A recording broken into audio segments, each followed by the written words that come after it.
Por la señal de la Santa Cruz de nuestros enemigos, líbranos, Señor Dios nuestro. En el nombre del Padre, y del Hijo, y del Espíritu Santo. Amén. Señor mío y Dios mío, creo firmemente que estás aquí, que me ves, que me oyes. Te adoro con profunda reverencia.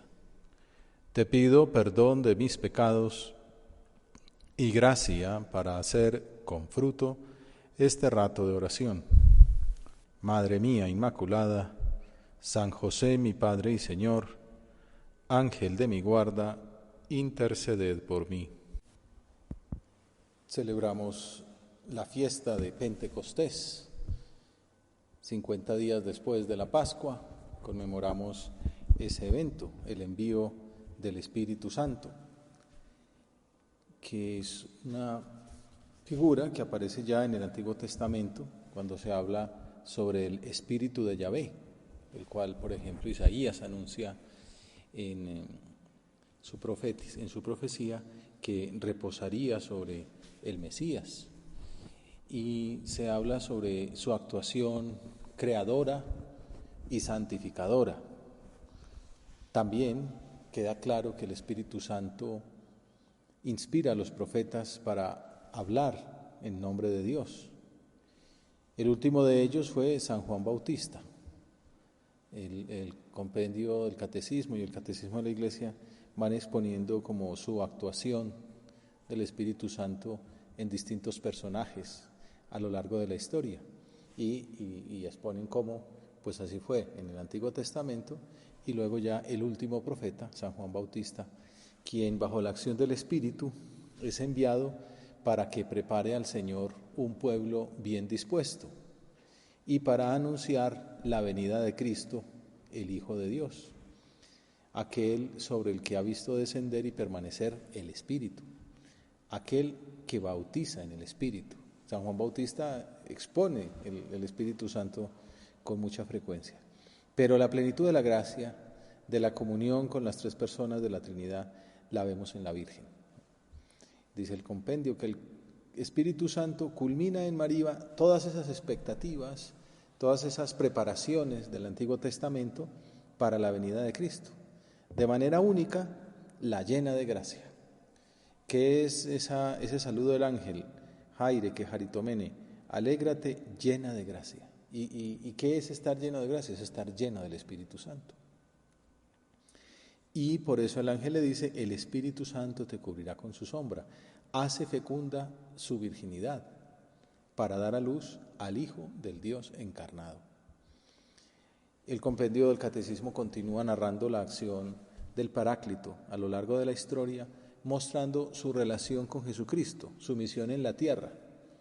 También cómo es Jesucristo. En el Antiguo Testamento decíamos, solo se habla del Espíritu de Yahvé, su papel en la creación, en la santificación, la inspiración a los profetas, pero Jesucristo lo revelará en plenitud. Descubrir que el Espíritu Santo es persona, la tercera persona, la Santísima Trinidad, solo se logra después de la predicación de Jesucristo. Dice que cuando María aceptó el designio divino para su vida, desde el primer instante de la encarnación, el Hijo de Dios, por la unción del Espíritu Santo, es consagrado Mesías en su humanidad. Mesías, Cristo, ungido, es lo mismo, es sinónimo. Cristo significa el ungido. ¿Y quién lo unge? El Espíritu Santo, ¿no? Lo llena de... Por eso nosotros en la confirmación, en el bautismo y en la unción de enfermos y en el orden sacerdotal somos ungidos, y esa unción significa sacramentalmente que el Espíritu Santo está llenando nuestra alma. Es lo que le pasó a Jesucristo y es lo que se simbolizaba también en el Antiguo Testamento con las unciones de los reyes y de los profetas. Jesucristo revela al Espíritu con su enseñanza, cumpliendo la promesa hecha a los padres, y lo comunica a la Iglesia naciente, exhalando su aliento sobre los apóstoles después de su resurrección. Y es lo que celebramos el domingo de Pentecostés, la última aparición de Jesucristo, en la cual, la última acción del Espíritu Santo, de Jesucristo, en la cual envía el Espíritu Santo. En el Evangelio de la Misa leeremos esa aparición de Jesucristo diciendo, soplando sobre ellos y infundiéndoles el Espíritu. Y luego en la primera lectura antes habremos leído la narración de San Lucas, el día 50 después de la resurrección, en el cenáculo, ellos reunidos con María. Son distintas maneras de narrar la misma realidad, la llegada del Espíritu Santo sobre el colegio apostólico. ¿Qué es lo que celebramos en la liturgia de la Iglesia? Se celebra Pascua, 40 días después la Ascensión, como veíamos el domingo pasado, y el siguiente domingo, con el cual termina el tiempo de Pascua, Pentecostés. Pentecostés significa 50 días después de la Pascua. Era una fiesta que ya existía en el Antiguo Testamento, solo que en el cristianismo ya adquiere otra significación, y es la significación de la venida del Espíritu Santo. Jesús lleva a la plenitud la revelación sobre el Espíritu Santo, veníamos diciendo, sobre todo lo hemos meditado mucho estos días de Pascua en el Evangelio de la Misa, el capítulo 14, la última cena, cuando Jesús está despidiendo de sus discípulos y les hace ver que conviene que se vaya. ¿Por qué? Porque va a enviar el Espíritu. En el discurso de despedida, dice San Juan Pablo II, es el culmen de la revelación trinitaria, donde ya queda claramente expuesto que hay un Padre, pues aparece desde el Génesis, que hay un Hijo, que es ese Jesucristo que está hablando, y que hay un Espíritu, que es una persona distinta del Padre y del Hijo, y que es igualmente divina, que es una persona, no una fuerza que tenga Jesucristo. Jesús dice que el Espíritu vendrá cuando Él se haya ido. Les conviene que yo me vaya, porque si no me voy no les envío al Espíritu. ¿Se dan cuenta, hombre, con todo lo que duele que Jesús se vaya, que diga que conviene que se vaya porque pues así recibimos el Paráclito? Pero también dice Jesús que el Espíritu Santo continuará la obra realizada en la cruz,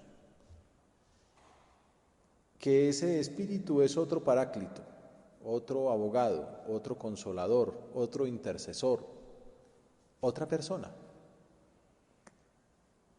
relacionada íntimamente con el Padre y con el Hijo.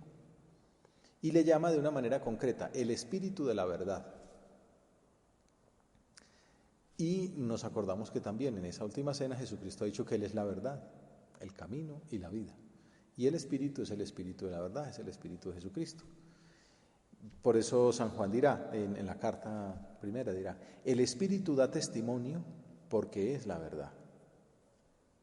Nos recuerda lo que está diciendo Jesús en la última cena. Él será quien os lo enseñe todo y os vaya recordando todo lo que os he dicho. También se habla del Espíritu como memoria, pero una memoria distinta. No es simplemente una ilusión, un recuerdo, una imagen, sino que hace realidad lo que recuerda. Lo pensamos ahora, por ejemplo, lo que sucede en la Eucaristía. Al Espíritu Santo se le invoca para que venga sobre el pan y sobre el vino, lo que llaman la epíclesis, que el sacerdote pone las manos como si fueran unas palomas, hacen una sombra sobre esas ofrendas. Así como el Espíritu Santo dice, la sombra del Espíritu te cubrirá con su sombra, así como el Espíritu cubrió con su sombra a María y la hizo fecunda y engendró al Hijo de Dios, así la liturgia hace que al invocar al Espíritu Santo, aquella sombra sobre esas ofrendas de pan y de vino, pues el Espíritu las transforme al pronunciar las palabras de la consagración en el cuerpo y la sangre de Jesús. Incluso más adelante, después de la consagración, ya cuando está Jesús ahí en el altar, una vez más se le pide al Espíritu que venga, pues ya no sobre las ofrendas, porque ya ahí está Jesús, sino sobre nosotros, que nos haga un solo cuerpo y un solo Espíritu, lo que llaman la epíclesis postconsecratoria, una epíclesis antes de la consagración y otra después de la consagración. Nos damos cuenta la riqueza que tiene el Espíritu Santo en la vida del cristiano, en la vida de la liturgia, en la vida de la Iglesia, y que esta fiesta nos invita a redescubrir. Y entonces, ese es el recuerdo del Espíritu. El Espíritu nos recuerda que Jesús se inmoló en el Calvario. Nos recuerda que Jesús instituyó el sacramento de la Eucaristía, pero no es un recuerdo como el que da una clase, como la que estoy haciendo yo aquí ahora, dijéramos, aunque es un rato de oración. No, el recuerdo del Espíritu Santo es que de hecho en aquel momento, al recordárnoslo, se hace presente Jesús, actualiza la redención, actualiza la salvación, actualiza el misterio. Es que la fe cristiana es de una riqueza, pues que tiene tantas facetas el misterio de la celebración cristiana, que por eso la vamos desgranando a lo largo del año, y ahora la liturgia quiere que miremos un poquito más despacio el papel del Divino Paráclito. Él será quien os lo enseñe todo y os vaya recordando todo lo que os he dicho. Entonces, en resumen, lo que hemos dicho son dos cosas. ¿Qué ha revelado Jesús sobre el Espíritu Santo? Primero, que es el Espíritu de la verdad, que da testimonio, que enseña, que recuerda. Pero un recordar que es actualizar, que es vitalizar, que es revivir, es hacer presente. Por eso en la misa siempre se dice, este memorial. A ti, pues, Padre, te ofrecemos este memorial. Esa palabra memorial está en todas las misas. Porque un memorial no es una remembranza, ¿no? Me acuerdo de fulanito.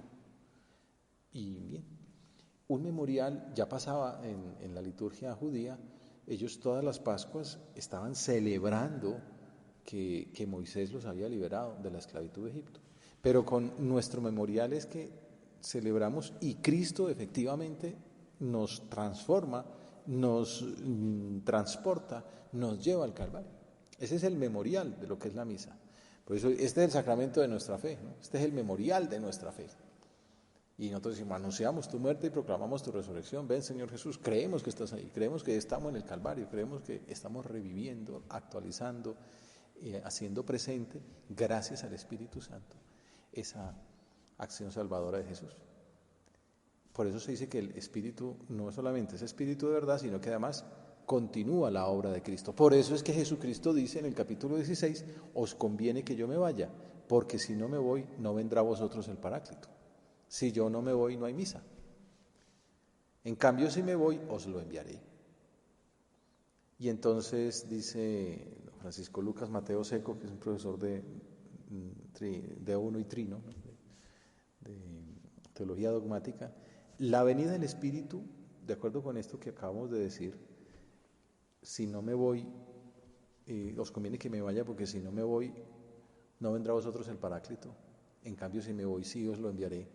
Quiere decir que la venida del Espíritu Santo, Pentecostés, lo que estamos celebrando, está en relación con la muerte de Jesús, con su ascensión y con su estar sentado a la derecha del Padre. Es como la consumación de toda la obra salvadora,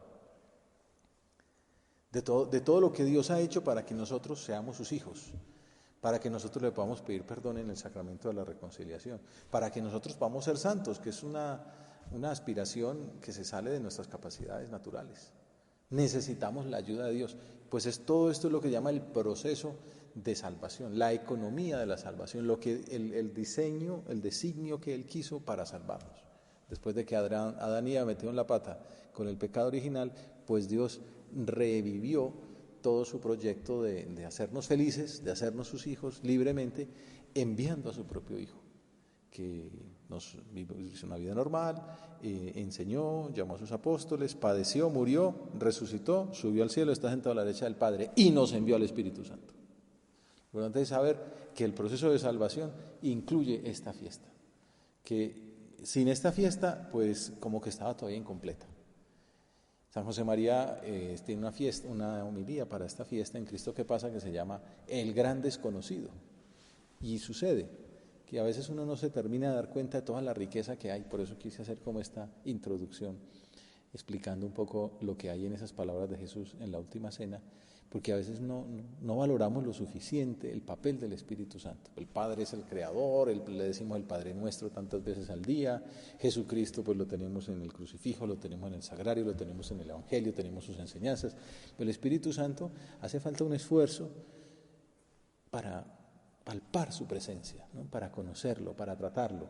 Y eso es lo que le pedimos a Dios ahora, que seamos más dóciles a su acción, que seamos más conscientes de su presencia en nuestra vida, que acudamos más a su acción, a su ayuda.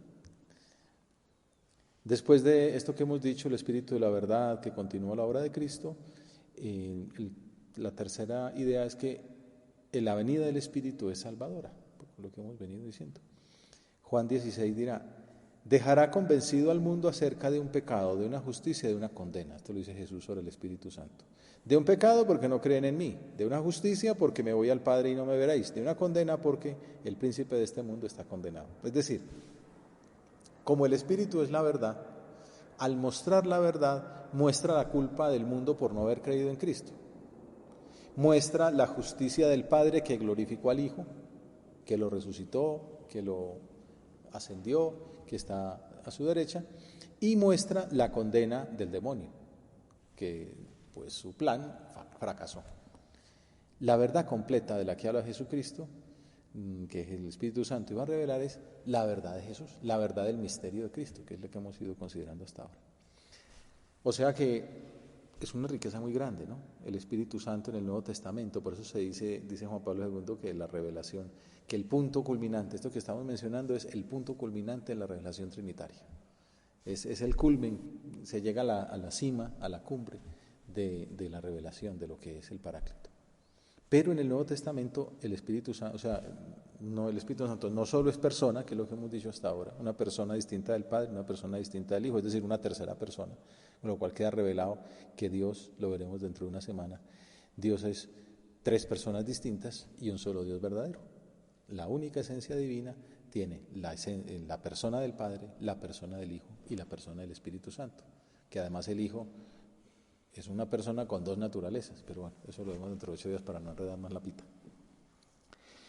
En el Nuevo Testamento, la revelación sobre el Espíritu Santo dice que no solamente es persona, sino también fuerza, dinamis, lo mencionábamos en estos días, fuerza carismática y fuerza santificadora. Fuerza carismática, el Mesías no solo posee el Espíritu, sino que es su fruto, es concebido por obra suya. El poder del Espíritu llena la obra de Jesús, que se aplica a sí mismo la profecía. ¿Se acuerdan cuando estaba en la sinagoga, cuando lee la profecía de Isaías? El Espíritu del Señor está sobre mí. Y dice, hoy se ha cumplido esta profecía. El Espíritu del Señor está sobre mí. Y los que lo escuchaban se daban cuenta de lo que estaba diciendo. Está diciendo, yo soy el Mesías. Pues tanto se dan cuenta que no les gustó nada y lo querían despeñar. Apenas estaba empezando la predicación de Jesús. Ese es como el carisma del Espíritu Santo en la vida de Cristo y en su obra. Y luego Jesús lo dona a sus discípulos, como lo hemos venido viendo en Pascua, después de la resurrección, y lo envía a la iglesia en Pentecostés, que es lo que celebramos a los 50 días de la Pascua. San Pablo dirá, como el resumen de los carismas, en la carta a los Corintios, hay diversidad de carismas, pero un mismo Espíritu. Hay diversidad de ministerios, pero un mismo Señor. Y hay diversidad de actuaciones, pero un mismo Dios que obra en todos. Y a cada cual se le otorga la manifestación del Espíritu para el bien común. Y uno recibe del Espíritu hablar con sabiduría, otro hablar con inteligencia, según el mismo Espíritu. Hay quien por el mismo Espíritu recibe el don de la fe, otro el don de curar, el de hacer milagros, el de profetizar, distinguir los espíritus buenos y malos, diversidad de lenguas, el don de interpretarlas. El mismo y único Espíritu obra todo esto, repartiendo a cada uno en particular como Él quiere. Esa es la dimensión carismática del Espíritu Santo en la Iglesia. Por toda la eternidad, así seguirá siendo. El Espíritu Santo es el que obra en nosotros las cosas buenas que hacemos para expandir el mensaje de Cristo por todo el mundo. Y la última idea era que el Espíritu Santo es santificador, como se ve en María y en la obra de Jesús, pero también en la acción de sus primeros cristianos. Se dice por eso que el libro de los Hechos de los Apóstoles es el Evangelio del Espíritu Santo, porque uno ve ahí, el Espíritu lo llevó hacia tal parte, San Pablo iba hacia tal otra y el Espíritu no lo dejó entrar. Es el Espíritu el que va como dirigiendo la acción apostólica de los primeros cristianos. Pero además santifica a cada creyente, se infunde en el bautismo en cada cristiano, donde habita como dulce huésped del alma, que es lo que celebramos, quizá como esa vertiente ascética, personal, del trato con el Espíritu Santo que convivimos y que la fiesta de Pentecostés nos invita a considerar, que no sea el gran desconocido, sino que sea nuestro gran amigo. Por eso el Evangelio de la Misa presenta la donación del Paráclito que Jesús hizo en el cenáculo el mismo día de la resurrección, el capítulo 20. Al anochecer de aquel día, el primero de la semana, estaban los discípulos en una casa con las puertas cerradas por miedo de los judíos, y en esto entró Jesús. Ese mismo cenáculo se puso en medio y les dijo: la paz sea con ustedes. Y diciendo esto les enseñó las manos y el costado. Los discípulos se llenaron de alegría al ver al Señor. Jesús les repitió: la paz con ustedes. Como el Padre me envió, así también los envío yo. Y dicho esto, sopló sobre ellos y les dijo: reciban el Espíritu Santo. A quienes les perdonen los pecados les quedan perdonados, a quienes se los retengan les quedan retenidos. Juan 20:23, el famoso pasaje que habla de la confesión, ¿no? Esa exhalación del aliento, ¿no? Dice, sopló sobre ellos. Ese soplar recuerda el momento de la creación, cuando dice el Génesis: el Señor Dios modeló al hombre del polvo del suelo e insufló en su nariz aliento de vida, y el hombre se convirtió en ser vivo. Ese es el famoso ruaj. Fíjense, cuando dice ruaj, sale un aliento, ¿no? Un soplo. De hecho, es que la liturgia es tan bonita y tan rica. De hecho, está previsto que uno, cuando lee el Evangelio, comience como inclinándose sobre él, como para que el aliento de la oración que uno está diciendo, como que transforme aquellas palabras y las haga eficaces al proclamarlas. Y luego, cuando está consagrando, la idea es que uno se incline un poco, como para que el aliento, esto es mi cuerpo, como que lo toque al pan, ¿no? Y toque al vino. Y es el Espíritu que está ahí presente, santificando aquellas ofrendas. Bueno, pues ya en el Génesis se dice que Dios sopló el ruaj, el aliento divino, en aquella escultura. También se puede entender en aquel primate o pues protohombre, y lo convirtió en Adán. Insufló en su nariz aliento de vida y el hombre se convirtió en ser vivo. Esa es una de las maneras de entenderlo. Así como en el Génesis Dios sopla el aliento divino que da vida, así Jesucristo ahora sopla sobre los apóstoles y les infunde el Espíritu Santo. San Gregorio Nacianceno explica que hay diversos momentos en los que se habla de la donación del Espíritu Santo. Antes de que fuera glorificado en la pasión, esto que acabamos de leer el domingo de Pascua, y la Pentecostés. Y así llegamos a esta solemnidad que decimos 50 días más tarde, en que están en ese mismo sitio reunidos ya no los 12 sino los 120, que es un número también simbólico. La asamblea de la Iglesia de Jesucristo celebraba en familia la fiesta de Pentecostés, que era una fiesta judía para conmemorar la alianza del Señor con Moisés. Jesús había ascendido a los cielos poco antes y los discípulos se enfrentaban al duro reto de la misión. ¿Cómo preparan semejante desafío? 120 personas pobres, sin mucha ilustración, tienen el desafío que Jesús les ha dejado: vayan por todo el mundo y prediquen el Evangelio y bauticen en el nombre del Padre y del Hijo y del Espíritu Santo. Los Hechos de los Apóstoles describen que al cumplirse el día de Pentecostés estaban todos juntos en el mismo lugar. ¿Cómo lo preparan? Reunidos, en comunión. Tras esos duros momentos de la Pascua, la primera semana en la que Tomás se resistía a creer en la resurrección del Señor, ahora están todos juntos. Ya eligieron a Matías como sustituto de Judas.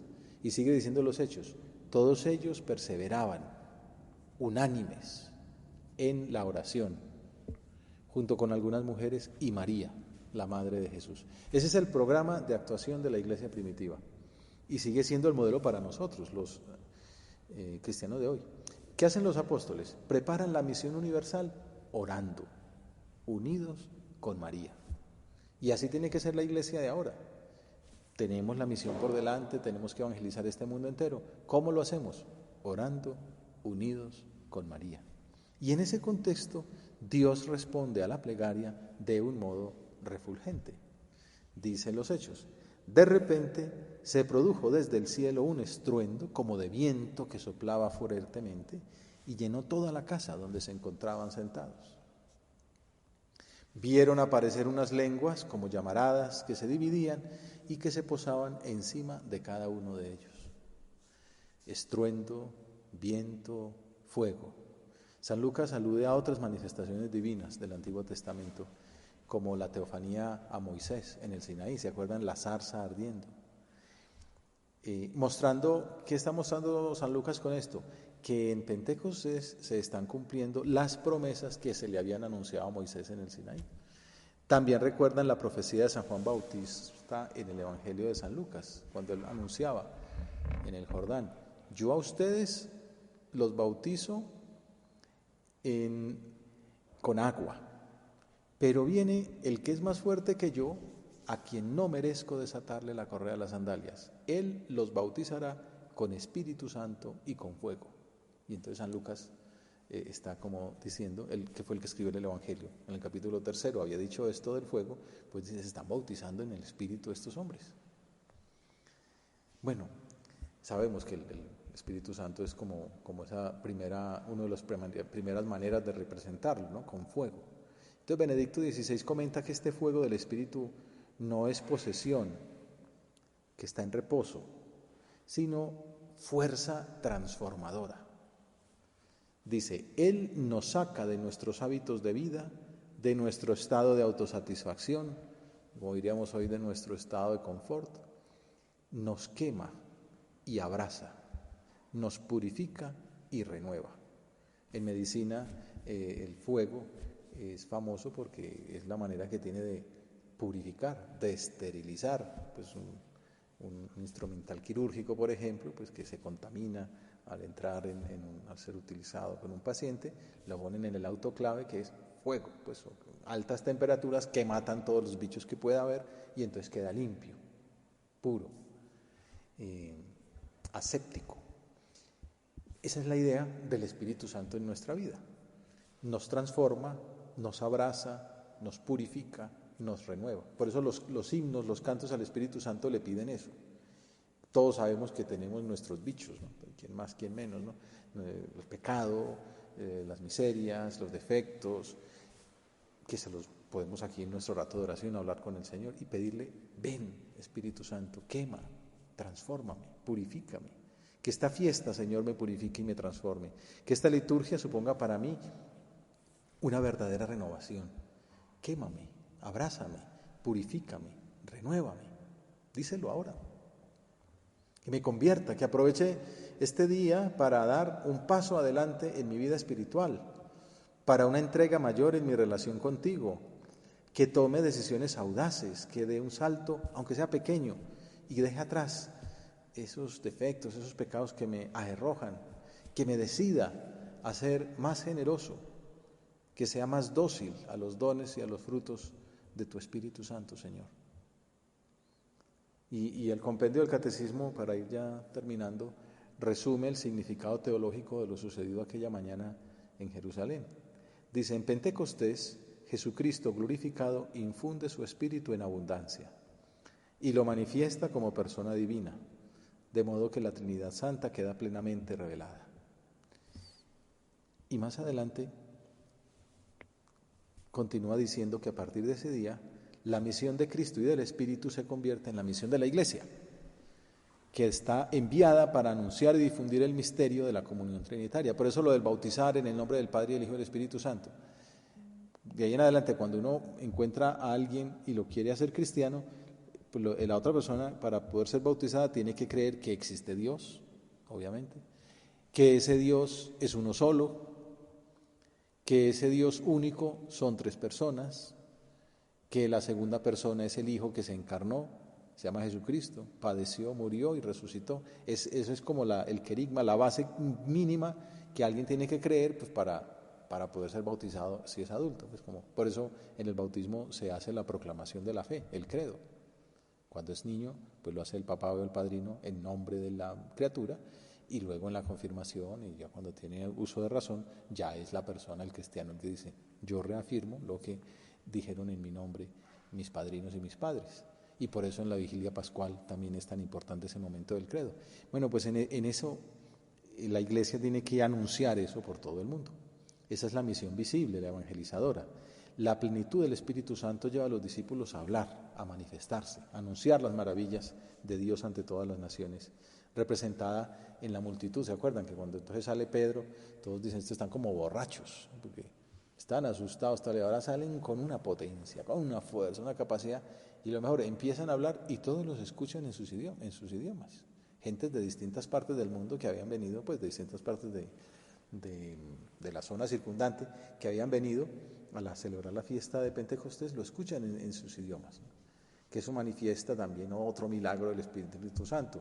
En Babel, nos acordamos en el Antiguo Testamento, cuando la soberbia humana quería construir aquella columna, aquella torre que llegara hasta el cielo, Dios los castiga haciendo que no se entiendan entre ellos, como el origen de las lenguas, una manera mítica de explicarlo. Pues aquí es lo contrario.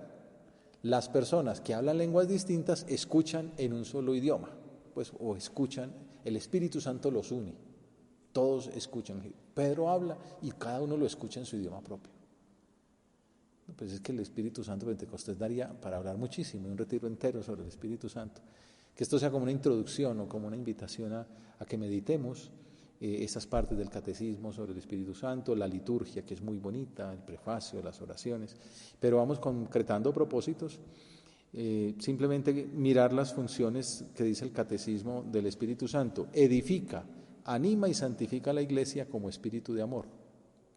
Nos devuelve a los bautizados la semejanza divina que habíamos perdido por el pecado y nos hace vivir en Cristo la vida misma de la Trinidad Santa.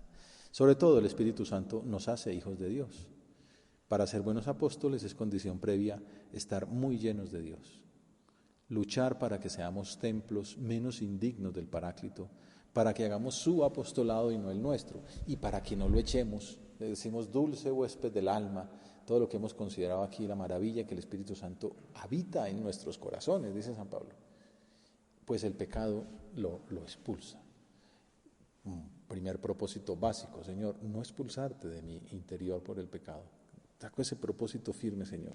Concluyamos nuestra oración acudiendo a la Virgen Santísima, esposa del Espíritu Santo, para que nos alcance, como dice San José María en Forja, la gracia de frecuentar, hacer posible sin interrupción la amistad y el trato amoroso y dócil con el Espíritu Santo. Ven, Espíritu Santo, le decimos, a morar en nuestras almas. Te doy gracias, Dios mío, por los buenos propósitos, afectos e inspiraciones que me has comunicado en esta meditación. Te pido ayuda para ponerlos por obra. Madre mía Inmaculada, San José, mi Padre y Señor, Ángel de mi guarda, interceded por mí.